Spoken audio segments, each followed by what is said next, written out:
반갑습니다. 인바이블 오늘 귀한 시간입니다. 여러분 만난 것을 진심으로 환영하고 축복합니다. 또 오늘 모든 우리 시청자 여러분들을 환영하고 축복합니다.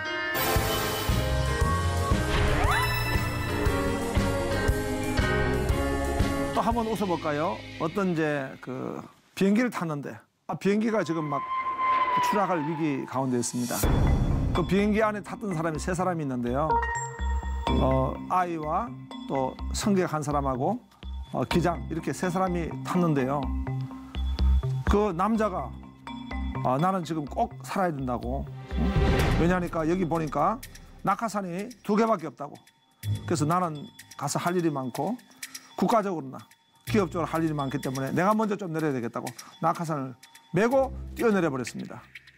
그러자 이제 그 기장과 아이가 남았는데 기장이 근심하는 눈빛을 가지고 아이에게 야, 네가 낙하산을 타고 내려라. 그러니까 그 아이가 하는 말이 기장님 아무 걱정하지 마십시오. 앞에 뛰어내린 분은 제 책가방을 들고 뛰어내렸습니다. 예, 웃으라고 드린 말씀입니다. 예. 우리가 오늘 이 시대를 살면서 느끼는 것은 너무나 과도한 경쟁의식, 자기 욕심 이것을 중심으로 살아간다 보여지겠습니다.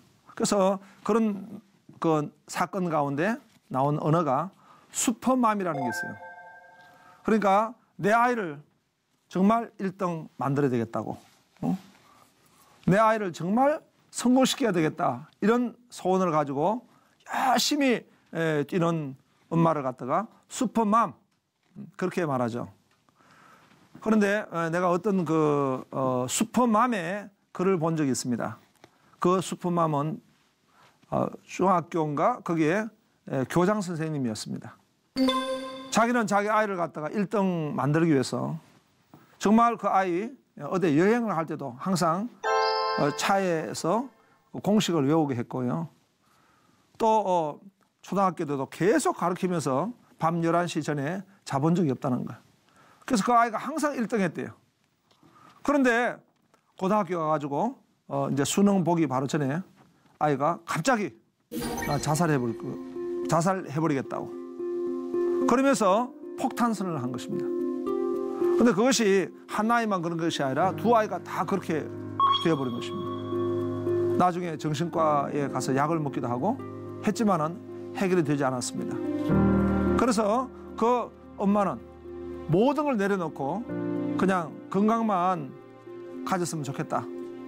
그래서 공부를 포기하고 아이가 하고 싶은 대로만 하게 했다는 거예요. 그랬더니 그 아이들이 자기가 공부하는데 적응을 하지 못하고 수년간 방황하는데 그 방황하는 시간 동안은 계속해서 그 아이를 자유하게 해주고 격려하고 케어를 했답니다.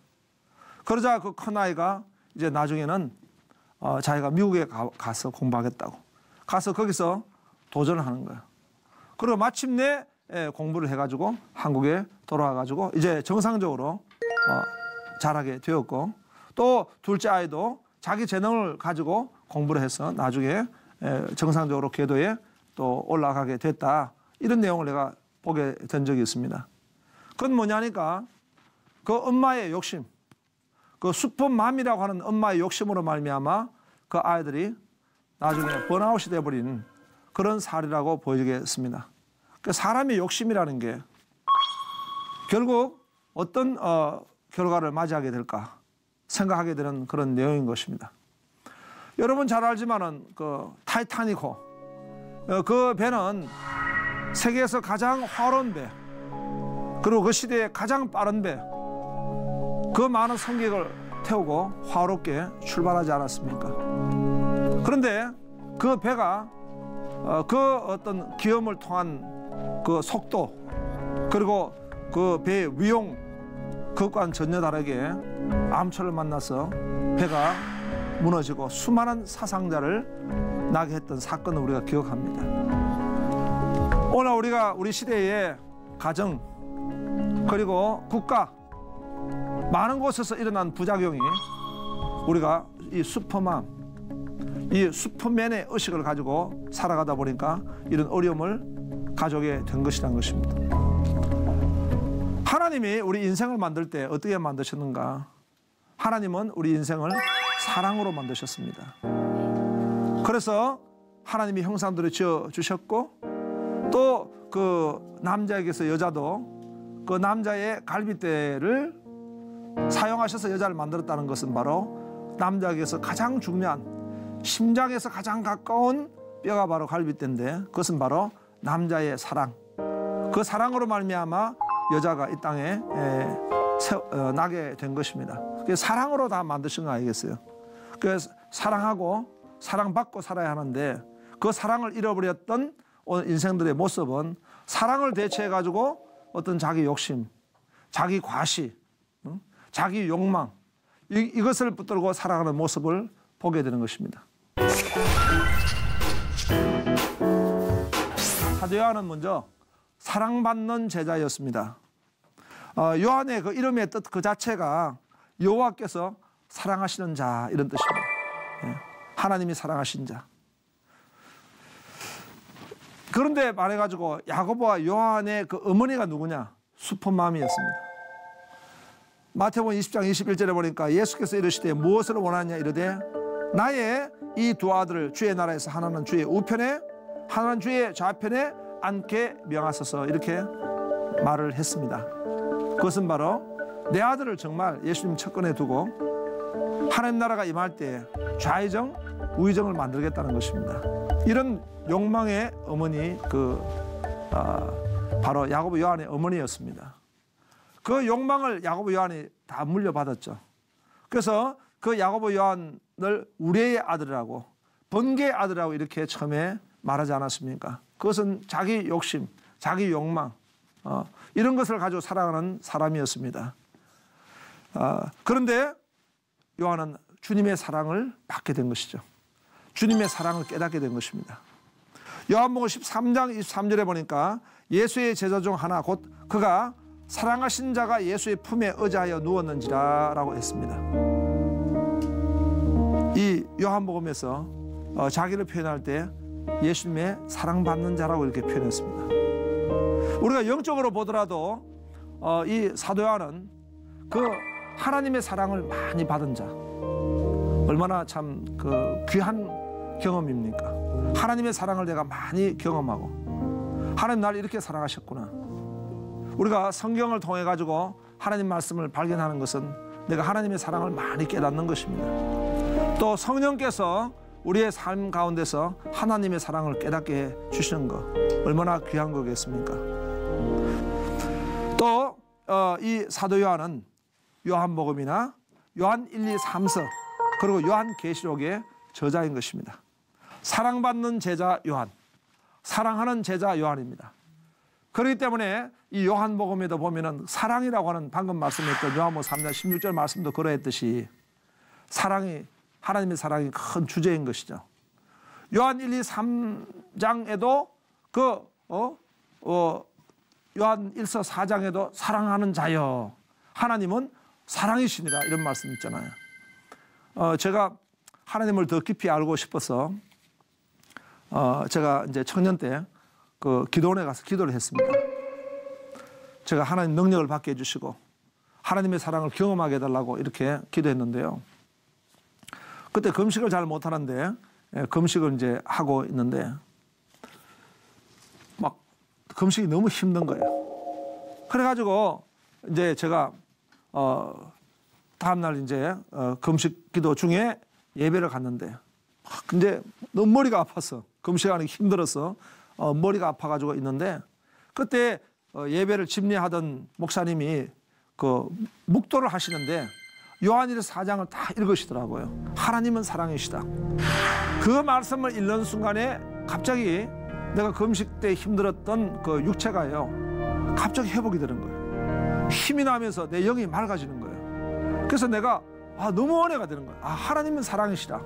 그 사랑이 막 내 마음속에 내 영혼에 막 경험이 되어지는 거예요. 그래서 너무 그 말씀을 묵상할 때마다 힘이 돼가지고 내가 기도굴에 가가지고 다시 기도하는데 하나님은 사랑이시다고 막 묵상하는 순간에 갑자기 내가 알지 못하는 기쁨이 막 올라오는 거예요. 그래가지고 그 기도굴 안에서 막 내가 춤을 췄습니다. 그때 춤을 생각하면 지금도 막춤이었구나. 그러나 성령의 춤이었습니다. 하나님은 사랑이시구나.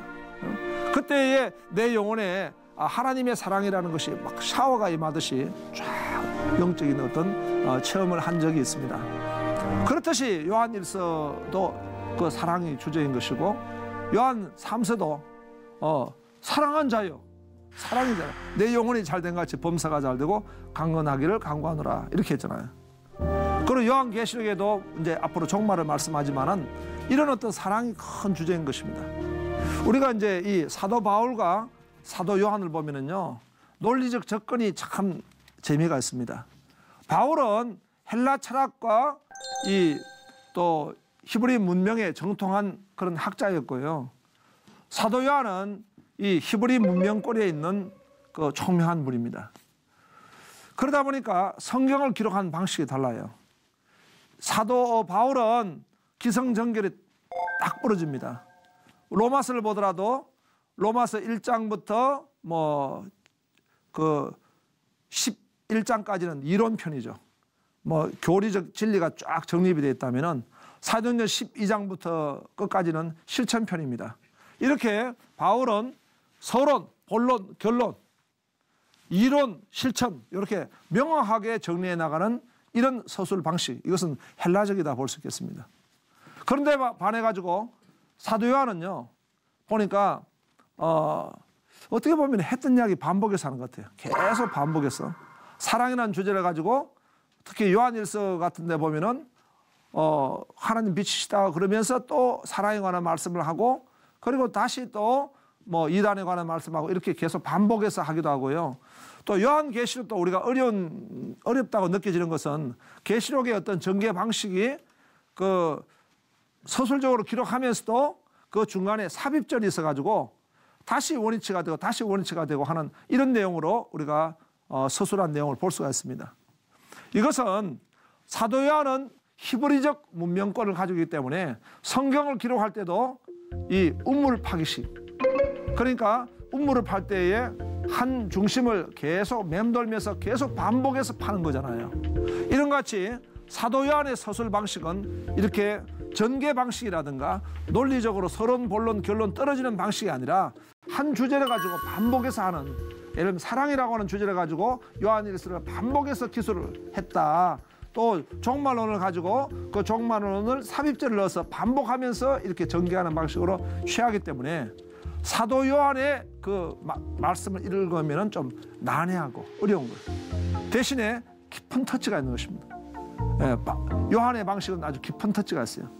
그러니까 여러분이 설교를 들어도 어떤 이제 목사님은 설교하는 방식이 한 주제를 가지고 계속 반복해서 하는 스타일이 있고, 이제 또 어떤 분은 서론, 본론, 결론, 기성정결에 딱 부러지는 스타일 아닙니까?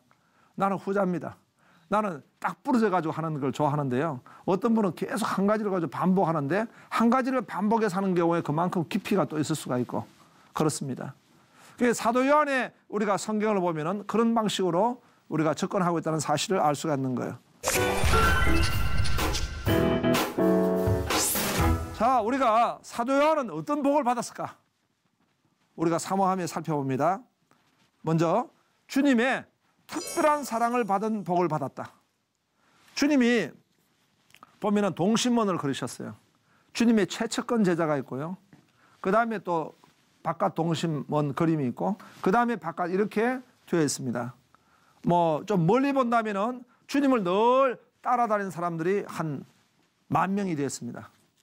그 10,000명 안에 부활의 주님을 본 사람들이 한 500여 명 됐으니까 그 안에 원이 되겠죠.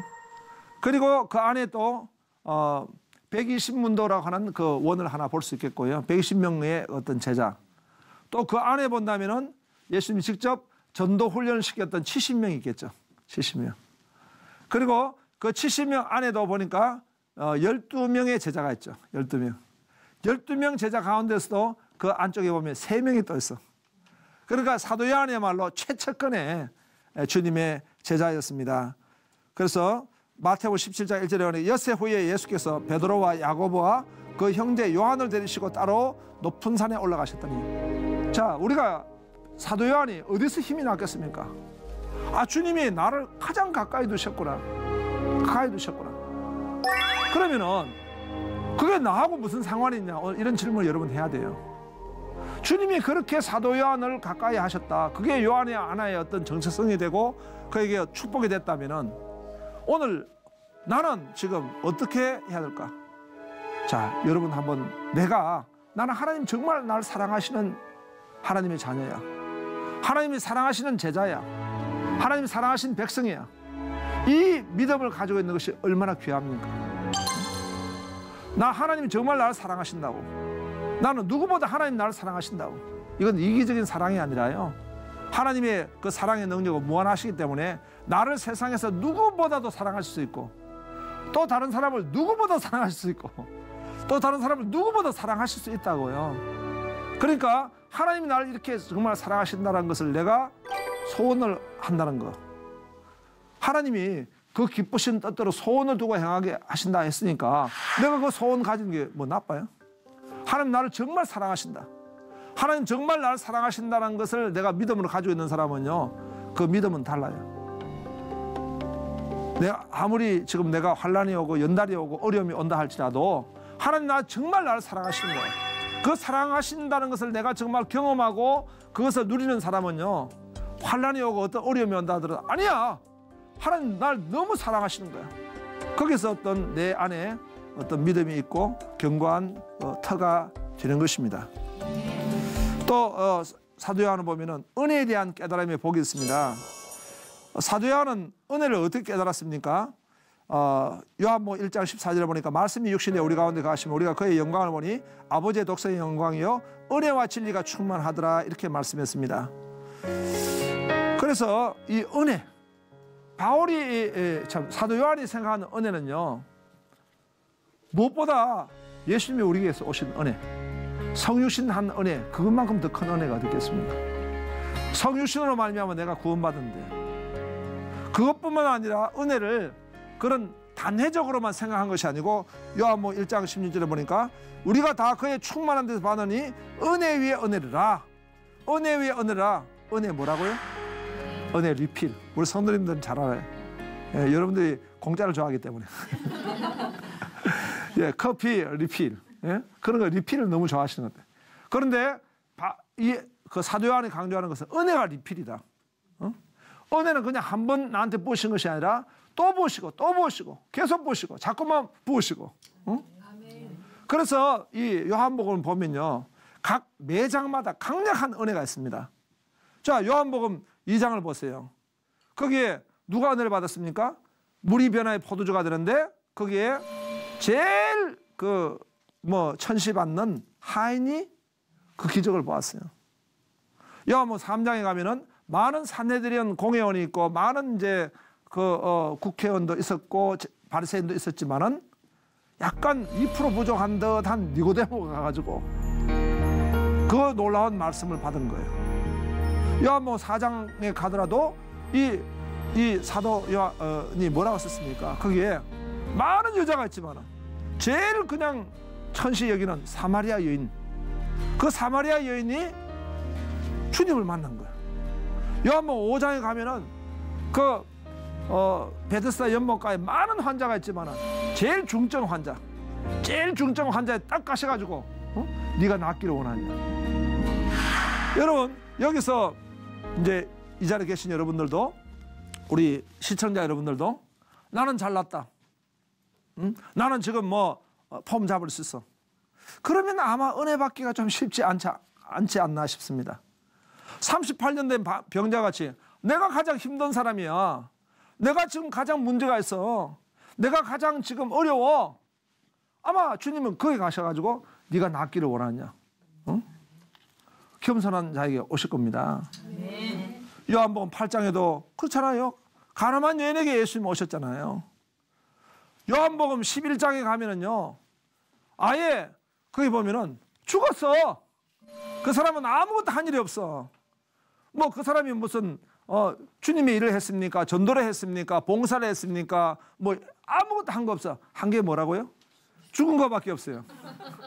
나사로. 그 나사로에게 예수님이 오셔가지고 나사로에 나오라 그러셨잖아요.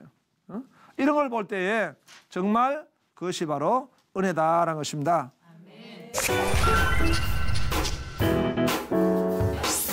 자, 그래서 우리가 보니까 이 사도 요한과 스파크 한번 정리하면요, 사도 요한은 성경, 요한은 성경을 기록할 때 예수님은 바로 하나님이시다, 예수님은 하나님의 아들이시다, 이것을 전가하지 않았습니까?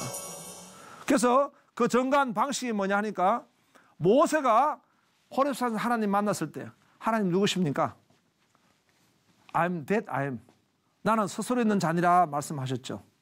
그 논리적 논법을 그대로 사도 요한은 요한복음에 기록한 것입니다. 나는 누구다, 나는 누구다, 나는 누구다.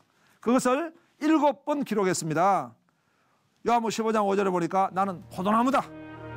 요한복음 14장 6절에 보니까 나는 길과 진리와 생명이다. 요한복음 10장 7절에 보니까 나는 양의 문이다. 요한복음 6장 35절에 보니까 나는 생명의 떡이다. 요한복음 8장 12절에 보니까 나는 세상의 빛이다. 그 다음에 요한복음 11장 25절에 보니까 나는 부활이요 생명이다. 요한복음 10장 11절에 보니까 나는 생명을 주시는 선한 목자다. I'm that I am. 이런 그 논리를 요한복음에서 사도 요한은 나는 누구다, 예수님이 나는 누구다, 나는 누구다, 이렇게 하심으로 말미암아 예수님이 바로 하나님이시다, 이렇게 말씀으로 증거한 것입니다. 그리고 요한복음에 너무나 중요한 그 성경 기록의 목적이 있죠. 요한복음 20장 31절에 보니까 오직 이것을 기록하면 너희로 예수께서 하나님의 아들 그리스도이심을 믿게 하려 하며 또 너희를 믿고 그 이름을 힘입어 생명을 얻게 하려 하심이라. 예, 이렇게 사도 요한은 하나님 말씀을 기록했고요. 자, 프레이어, 기도에서 보니까 이 굉장히 중요한 기도를 사도 요한은 기록했습니다. 바로 예수님의 대제사장의 기도입니다. 요한복음 17장에는 전부 다 예수님의 대제사장의 기도로 그 기도문을 기록하고 있습니다. 하나님의 아들이 어떻게 기도하셨는가? 예. 그리고 이 요한의 기도의 메시지가 굉장히 중요한 것은 요한 1서 5장 14절에 보니까 그를 향하여 우리가 가진 바 담대함은 이것이니 그의 뜻대로 무엇이든지 구하면 들으십니다. 하나님의 뜻대로 구하면 들으십니다 했습니다. 마지막으로 요한의 삶을 보니까 그는 변화의 삶, 사랑의 삶, 정인의 삶, 이렇게 사도 요한은 그 삶을 살았고 증거했습니다. 오늘 여러분과 같이 우리 사도 요한을 같이 살펴봤는데요, 요한은 자기는 정말 사랑받는 제자였다, 사랑받는 제자였고 사랑을 많이 받았기 때문에 다른 사람에게 사랑하라, 평생 또 사랑을 섬겼습니다. 그래서 우리가 하나님을 만날 때, 신앙생활할 때 첫 번째 중요한 것은 하나님의 사랑을 깨닫는 것입니다. 하나님의 사랑을 체험하는 것입니다. 아무쪼록 이런 축복이 여러분의 임하실 주님의 이름으로 축원합니다. 감사합니다.